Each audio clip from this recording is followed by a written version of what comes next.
Здравствуйте, меня зовут Том Бурбин. И я очень рад представить эту метеоритную лекцию Калифорнийского университета в Лос-Анджелесе, приходящуюся на Пасху. И мой доклад будет о вестоидах, Весте и Хэт.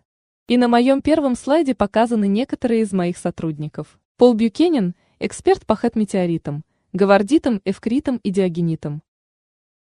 Майк Джерчинович, помогавший мне с электронной микроскопией во время пандемии. И Ричард Гринвуд, эксперт по изотопам кислорода.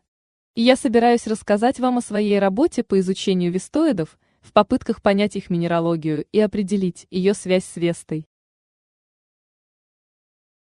Для этого я использую метеориты клана Хэт, выпавшие на Землю, в качестве путеводителя для анализа этих объектов.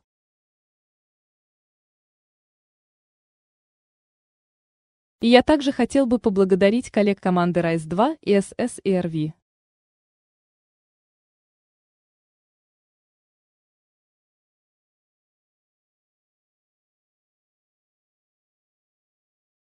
Вот план моего выступления. Сначала я собираюсь дать небольшое введение в спектроскопию отражения. Затем я собираюсь рассказать об астероиде 4 Веста. Я расскажу о метеоритах, говардитах, эвкритах и диогенитах. Мы поговорим о диаграмме для вестоидов. Я расскажу об уравнениях, которые я разработал несколько лет назад, чтобы определить среднюю минералогию пироксенов Хэт по спектру отражения, исходя из расчета центров их полос. Я собираюсь применить эти формулы на вестоидах, чтобы получить их общий пироксеновый химический состав.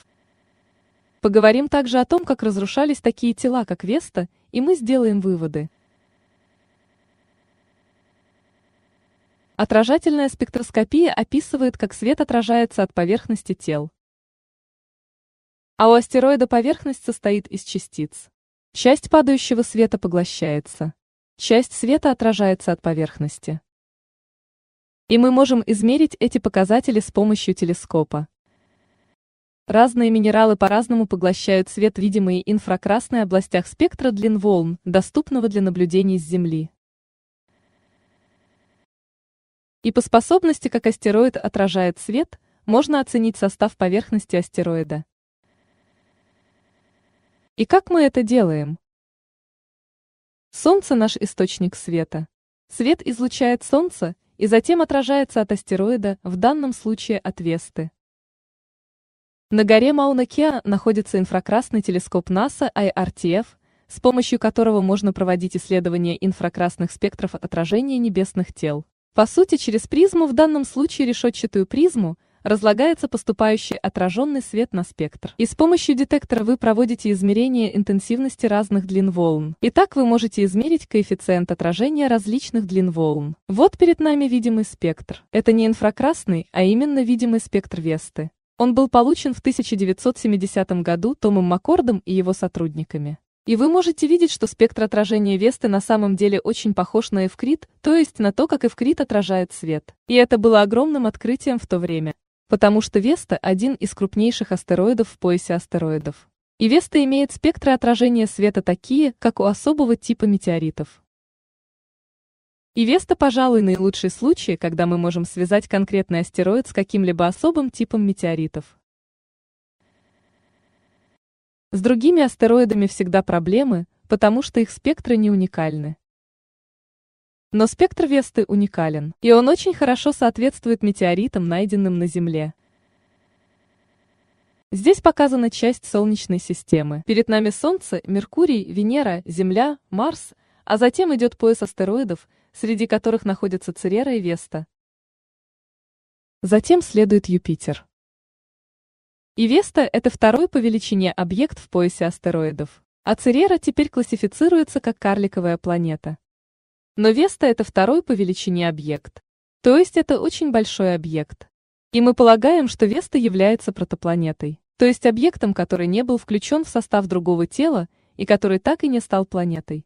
Веста – одна из протопланет, которые до сих пор находятся в нашей Солнечной системе. Здесь на графике ось Х – это собственная полуось объекта, или среднее расстояние между объектом и Солнцем. По оси Y синус собственного наклонения. Наклонение – это угол наклона к плоскости эклиптики. И вы можете видеть, что все эти семьи астероидов находятся в разных частях астероидного пояса.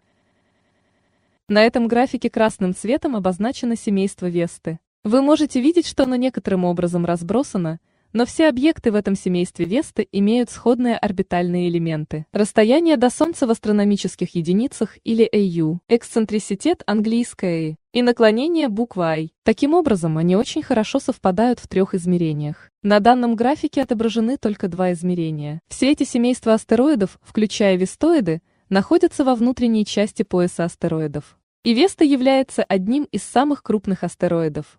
В телескопе Веста будет выглядеть точкой на небе. Но если вы проведете спектральный анализ, то заметите некоторые характерные особенности, такие как, например, полосы поглощения. Эти полосы поглощения характерны для пироксена. В 2007 году телескоп Хаббл получил изображение Весты.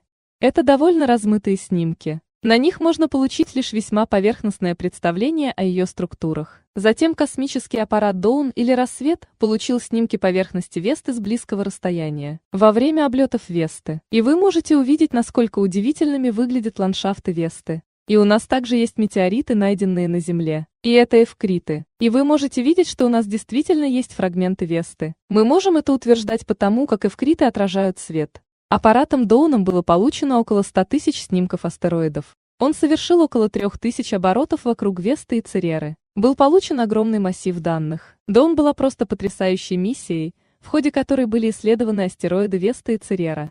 Однако сегодня я сосредоточусь на Весте. Итак, Доун провел исследование Весты. А Веста считается родительским телом для некоторых метеоритов, найденных на Земле. Вот изображение этих метеоритов. Говардит, эвкрит и диогенит. Эвкрит состоит в основном из богатых железом низкокальциевых пироксенов, похожих на пижонит, а также плагиоклазового полевого шпата, примерно в равных пропорциях. Диогениты в основном состоят из ортопироксена. Говардиты представляют смесь вещества эвкритов и диогенитов. И такая смесь указывает на то, что эвкриты, диогениты и говардиты все происходят от одного и того же родительского тела. На Земле найдено достаточно много фрагментов метеоритов из клана Хэт. Именно так мы можем связать эти метеориты с одним и тем же объектом. Семейство Хэт – это сокращение по первым английским буквам говардиты Х, эвкриты диогениты Д.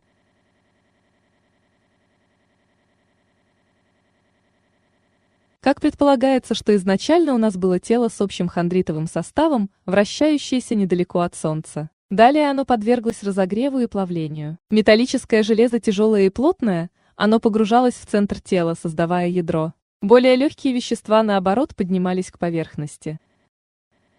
Таким образом произошла дифференциация тела, а сверху у нас образовалась кора. Кора какого-то базальтового состава. Затем образовались мантия и железное ядро. Но это всего лишь схематическое представление о внутреннем строении Весты. У нас есть кора, что-то типа мантии, и внизу железное ядро, как показано на этом слайде.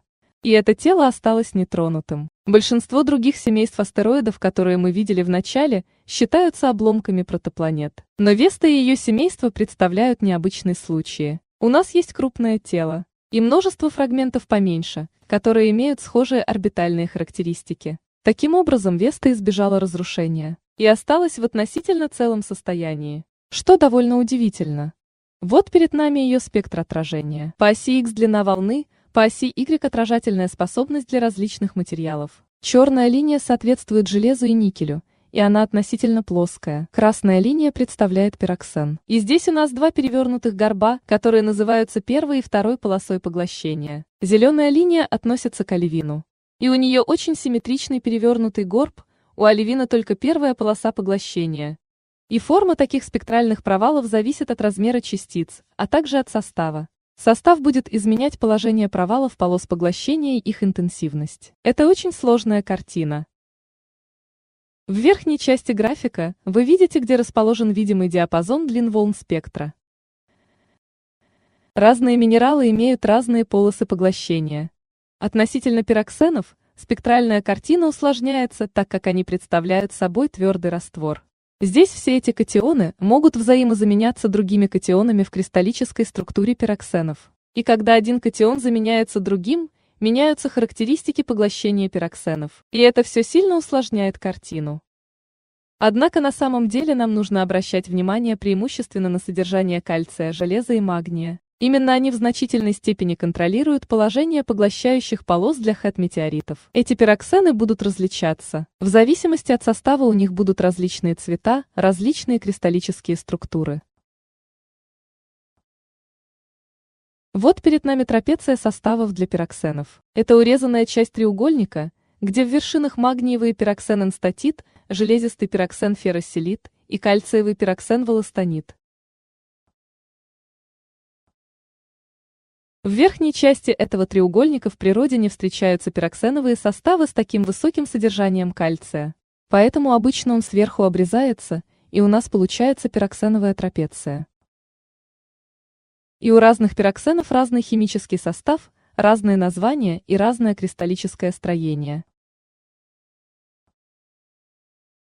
Здесь представлены измерения пироксенов Дака-Миттельфельта. Несколько примеров того, как меняется состав пироксенов в некоторых эвкритах. И вы можете увидеть, что составы действительно заметно различаются. Они не концентрируются в одном месте. У пироксенов в этих эвкритах разнообразный состав. Можно рассчитать некоторое среднее значение. Однако оно будет колебаться в этих эвкритах. И когда вы изучаете эвкрит или, например, когда измеряете его отражательный спектр, то получается усредненный отражательный спектр огромного множества различных пироксенов. Таким образом, в спектре мы видим лишь усредненный состав, средний общий пироксеновый состав, потому что все эти пироксены, все они по-своему отражают свет, и их спектры отражения перекрываются. Главным образом вы выявляете центр первой полосы поглощения и центр второй полосы. Таким образом, на этом примере я хочу показать, что у пироксенов существует заметный диапазон разброса составов, и их дешифрование по спектрам довольно сложная задача. Здесь показано, как выглядят реальные спектры поглощения. Синий цвет соответствует эвкриту Бувант, красный – гавардиту Elephant Moraine 87503, зеленый – диогениту Джонстаун. Как вы можете видеть, что несмотря на разнообразие пироксенов, получается кривая с провалами первой и второй полосы. Получаются кривые такой красивой формы. И вы можете выделить центры полос. Полоса, соответствующая эвкритам, находится на более длинноволновом отрезке. Из-за того, что в диогенитах больше содержания кальция и железа, центры их полос поглощения смещены в более коротковолновую область. А так как у гавардитов меньше железа и меньше кальция, то их полосы расположены в промежуточном положении. Поскольку гавардиты по сути это смесь диогенитового и эвкритового материала. Здесь также показаны инфракрасные спектры астероидов 3715, Штолл и 4 Веста. И как вы можете видеть, что у них довольно сходные формы кривых. Таким образом, вы можете сказать, что минералы, с которыми связаны спектры отражения или контролирующие спектр отражения, относятся к пироксенам. И как вы видите, столь специфические спектры заметно отличаются от большинства астероидов. Все эти рассмотренные спектры сходны со спектрами хэт-метеоритов и спектром Весты.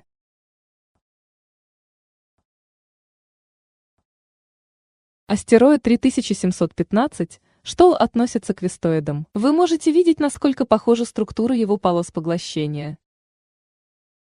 И именно таким образом проделывается такой анализ.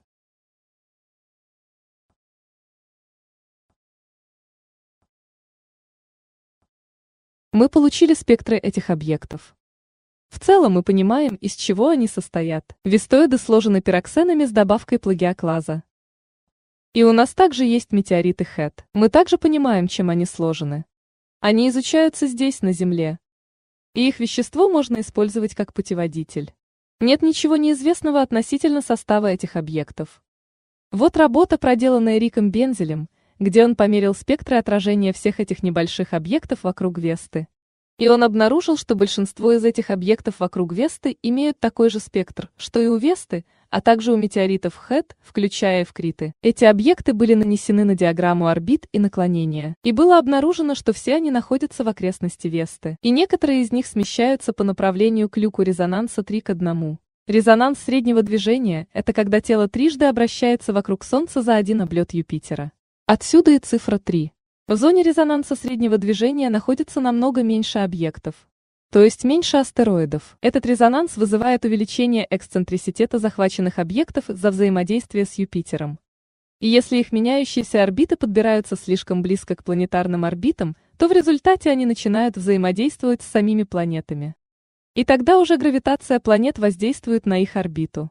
Астероиды либо начинают пересекаться с орбитой Земли, либо наоборот выбрасываются во внешнюю часть Солнечной системы, либо вообще направляются прямо на Солнце. Такой механизм приводит к тому, что многие из них двигаются по орбите, многократно пересекающей земную орбиту. И часть этого материала приземляется на Землю. Таким образом, Рик Бензель и Шуй Сюй показали, как попадают осколки Весты на Землю. И эти авторы были первыми подметившие резонанс. Потому что динамически Веста как бы далека от резонанса. Однако было показано, что существуют такие обломки Весты, расположенные между Вестой и ее соседями по орбите. Таким образом, такой материал может быть отправлен в путешествие с Весты до области земной орбиты. И это был первый случай, когда кто-то смог показать связь между главным поясом астероидов и метеоритами на Земле. Вот изображения, сделанные Доуном. Это Риа Сильвия. Это огромный ударный бассейн на южном полюсе Весты. Его диаметр около 505 километров и глубина около 20 километров. Образование такого огромного бассейна способно образовать тела вестоидов. Объем этого бассейна превышает объем материала вестоидов в поясе астероидов. При образовании такой огромной ударной котловины с Весты был выброшен внушительный объем материала. Здесь показан бассейн Риа Сильвии. И видно, что он образовался поверх более древнего бассейна Вининея. Посмотрите на все эти кратеры на поверхности тела. При их образовании Веста постоянно выбрасывала в космос ударный материал. Но эти два бассейна, древний Вининея и наложенный Риа Сильвия, при формировании должны были выбросить очень много материала с Весты во внутренний пояс. И похоже, что часть этого материала попала на орбиту, пересекающую земную, и в конце концов попала на Землю. В 2018 году я разработал уравнение для ХЭТ, чтобы можно было рассчитать центры полос поглощения и применить его для оценки содержаний ферросилита и волластонита в составе пироксенов. Таким образом, при помощи этих формул считается положение центров первой и второй полосы для разных содержаний ферросилита и волластонита. Вы берете эти два состава и их две полосы поглощения, и затем усредняете. И по этим формулам можно получить наилучшую оценку содержания ферросилита. Для волластонита вы проделываете то же самое. Вы получаете состав волластонита из первой полосы и второй полосы и берете среднее значение. И таким образом получаете общий волластонитовый состав. Вы также можете применить эти формулы к спектрам астероидов, рассчитывая центры этих полос. Однако с астероидами существует проблема, связанная с их более низкой температурой поверхности, тогда как метеориты измеряются почти исключительно при комнатной температуре. Астероиды имеют более низкую температуру, так как находятся дальше от Солнца. Поэтому вы также должны оценить температуру поверхности астероидов. Я использовал относительно упрощенную аппроксимацию температуры, которая, как мне кажется, работает довольно хорошо. Но нужно ее немного подстроить. Это небольшая корректировка, но она важна при наших оценках. Поскольку мы знаем, что положения этих полос смещаются. При высоких температурах полосы сдвигаются в более длинноволновый диапазон. Так мы рассчитали центры полос для спектров 217 метеоритов ХЭТ. Это все лабораторные измерения. Мы применили эти уравнения к центрам полос. По 99 спектрам ХЭТ мы смогли оценить валовый состав пироксена, что само показало, насколько хорошо работают наши уравнения. И по ферросилиту у нас оценки плюс-минус 4% и более. По волластониту намного лучше, плюс-минус 2 метраольных процента. Затем мы применили эти уравнения к центрам полос, вычисленным для 49 объектов. Мы смогли вычислить центры полос для 71 спектра типа V для этих 49 объектов. В основном это данные разных исследователей из системы данных по планетам. Я выбрал главные объекты из пояса астероидов, а также объекты, пересекающие орбиту Марса, относящихся к типу V, для которых есть данные по спектрам отражения из этой базы данных. А затем мы внесли поправки на температуру. Так мы получили положение центров полос поглощения. Это как раз центры полос для метеоритов ХЭТ. На этих диаграммах по оси X отложены положения центров полосы поглощения 1. По оси Y откладывается положение центра второй полосы. Вы можете увидеть относительную зависимость, не совсем идеально линейную. Эвкриты имеют центры полос в более длинноволновом диапазоне, чем диагениты, а центры полос гавардитов находятся между ними. Вы можете видеть, что имеется некоторое наложение, но в значительной степени они довольно хорошо дискриминируются. Мы также рассмотрели определенные подтипы эвкритов. Кумулятивные эвкриты образовались кумулятивными магматическими процессами. Также были взяты более магниевые эвкриты, а также аномальные эвкриты и кумулятивные эвкриты, так как из-за своего состава они склонны перекрываться с гавардитами. То же самое относится и к магниевым эвкритам. Аномальные эвкриты имеют аномальные изотопные составы кислорода. Вот график, взятый у Ричарда Гринвуда. На этой диаграмме изотопов кислорода большая часть метеоритов ХЭТ имеют широкий диапазон дельта-18 при узком разбросе дельта-17, и они попадают в желтую область. Однако некоторые составы ХЭТ попадают за пределы этой области. Частично это можно связать с контаминацией. Однако в случае значительного отклонения, вероятно, связано с образованием вещества ХЭТ на материнских телах, которые сильно отличаются от Весты. Мы посмотрели, было ли что-то необычное в положении полос аномальных эвкритах, имеющихся в нашей спектральной базе данных. Однако мы не нашли существенной разницы. По работе, выполненной Даком Миддлфельдом, получается, что по составу аномальные эвкриты имеют состав, очень схожий с обычными эвкритами. Таким образом, это свидетельствует о том, что в поясе астероидов образовывались разные тела, схожие с Вестой, с очень похожим составом, но с немного отличающимся составом изотопов кислорода. На этом графике показан прогнозируемый состав ферросилита для предполагаемого родительского астероида аномальных ХЭТ. И почти все они выстраиваются вдоль прямой, так как происходит усреднение двух линейных уравнений. Так что, конечно же, соотношение будет линейным, за исключением трех составов из них. Вы можете заметить, что предсказанные составы физически реальны, за исключением двух эвкритов и одного диагенита, у которых центры полос немного смещены. Вы можете довольно четко определить, где находятся эвкриты, гавардиты и диагениты. Правда, существует небольшая область перекрытия. Но для почти всех предсказанных нами составов можно определить, где эвкриты, где гавардиты, где диагениты. Области перекрытия образуют эвкриты и гавардиты, а также гавардиты и диагениты. Но кажется, это работает, довольно хорошо происходит дискриминация метеоритов ХЭТ. Итак, целью этих исследований надо было понять, насколько корректно использовать метеориты для определения составов тел. Потому что по метеоритам у нас намного больше информации, чем по астероидам.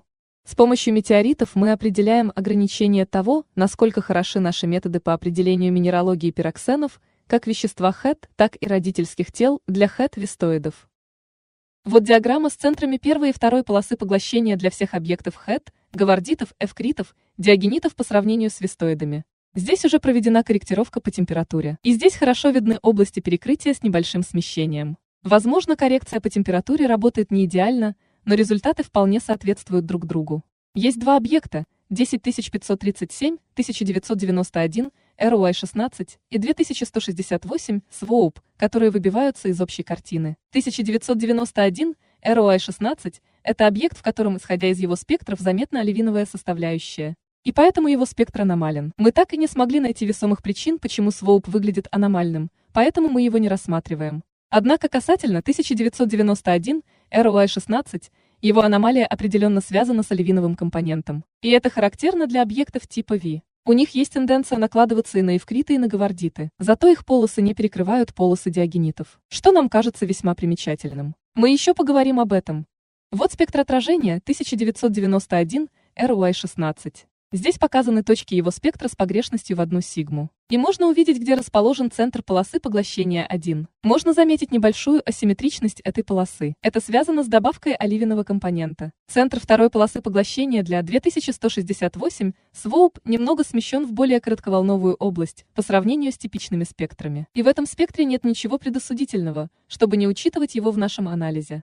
Итак, наш результат для тел с несколькими спектрами заключается в усреднении общего содержания ферросилитовой и волластонитовой составляющей. И если бы у вас было 3 спектра, то усреднив их, можно получить среднее значение из этих 3 спектров. Таким образом, за исключением 1991, ROI-16, мы обнаружили, что около половины тел V-типа содержат ферросилитовую и волластонитовую составляющие, которая соответствует их содержаниям в эвкритах. 33% соответствует содержаниям в смеси эвкритов с гавардитами. 13% соответствует гавардитам, и только 2% соотносятся к смеси гавардитами с диагенитами.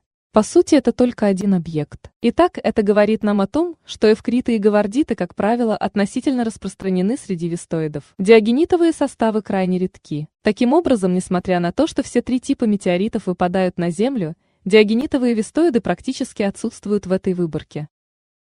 Вот что еще интересно. Перед нами график анализа, полученный миссией Доун.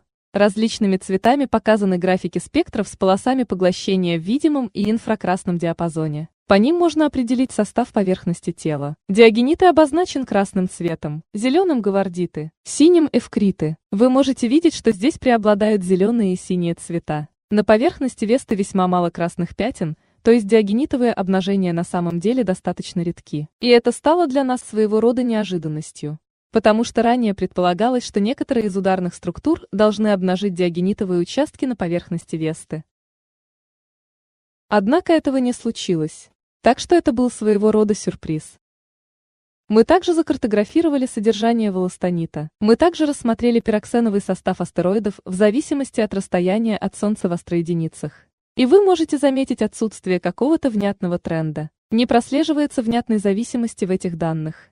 Вистоиды в основном находятся посередине этого графика, но некоторые из этих объектов находятся повыше, а другие немного ниже. Но определенного тренда нет. Магния – это объект на расстоянии 3,15 астроединиц, что далеко от Весты. И почти наверняка, что магния не является осколком Весты. Однако ее состав относительно сходен с другими вистоидами. Поэтому мы не прослеживаем какой-то закономерности. Мы также составили график диаметра тела. От содержания волластонита магния на нем также выглядит больше. Этот астероид аномален, так как находится далеко. А также потому, что он относительно больше любого другого тела V-типа. Но мы на самом деле не обнаружили какой-либо тренда между сравниваемыми телами. Между Вестой и другими вистоидами и другими телами других типов. Не обнаружено какой-то зависимости состава от диаметра. Мы также составили график зависимости содержания волластонита от видимого альбедо для всех вистоидов без вистоида магния. Также на диаграмме присутствует Веста. И опять не видно какой-то закономерности.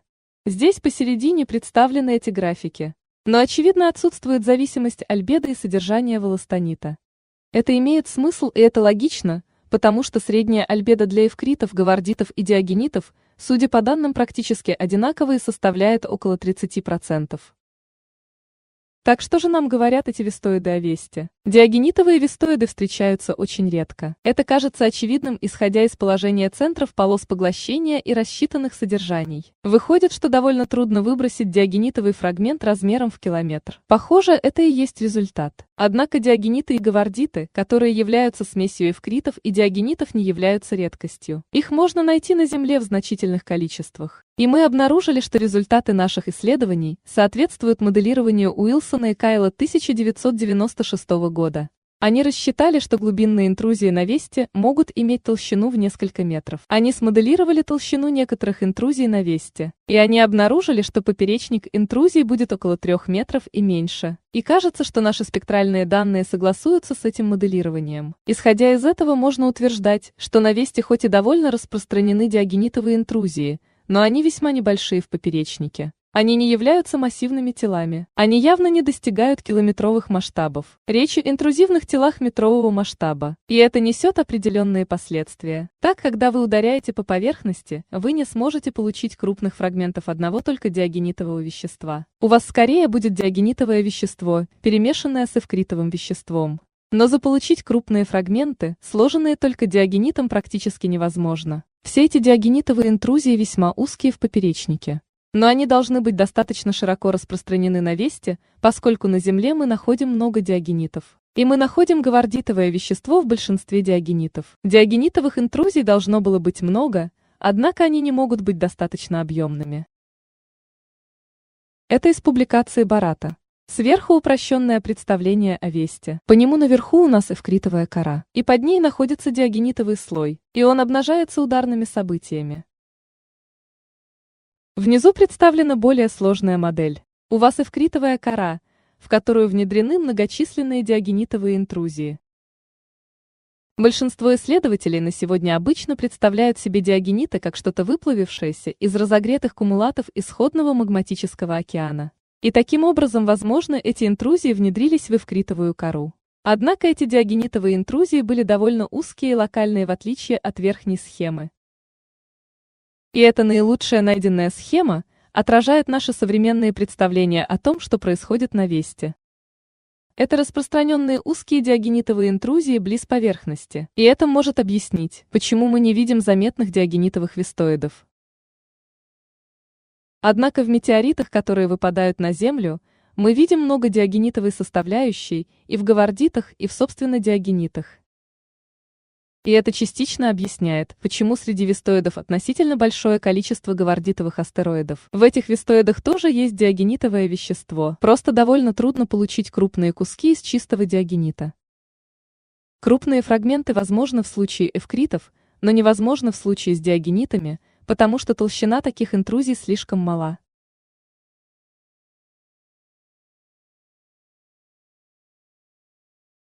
Итак, мои выводы. Используя вестоиды, мы обнаружили, что диагениты, по-видимому, образовались из интрузивных тел толщиной в первые метры, которые распространены в эвкритовой коре Весты. На мой взгляд, это объясняет все эти данные. И эту интерпретацию, этот анализ вы не сможете проделать ни с одним другим астероидом без Весты. У нас есть Веста, это большой неповрежденный объект. Мы выслали к нему аппарат и получили обширные спектральные данные. А на Земле у нас есть метеориты, которые мы можем достаточно уверенно почти все связать с Вестой. Хоть они в основном небольшого размера, но у нас есть информация о нескольких тысячах метеоритов этого типа. А еще у нас есть вестоиды. Это в основном небольшие фрагменты, расположенные преимущественно во внутреннем главном поясе. Их спектры интерпретируются как сходные с составом Весты. Таким образом, по всем этим взаимосвязям можно провести некоторый анализ, используя вестоиды и хеды с Весты. Однако проблема в том, что Веста довольно редкие случаи. И у нас нет другого объекта лучше Весты для связывания метеоритов хед. Просто нет. И мы рассмотрели членов семейства Весты. В отличие от них для объектов других семейств, у нас нет таких столь отличительных спектров, по которым мы можем провести хорошую минералогическую интерпретацию. Так что Веста – это частный случай. И мы должны использовать этот частный случай, чтобы попытаться понять о Весте как можно больше. Потому что это особенное тело. И это одна из тем исследований, которую надо проделать по геологии Весты. Мы можем использовать Весту для интерпретации данных, но нам нужно по-настоящему проанализировать как Весту, так и ее метеориты, плюс эти маленькие вестоиды, осколки Весты.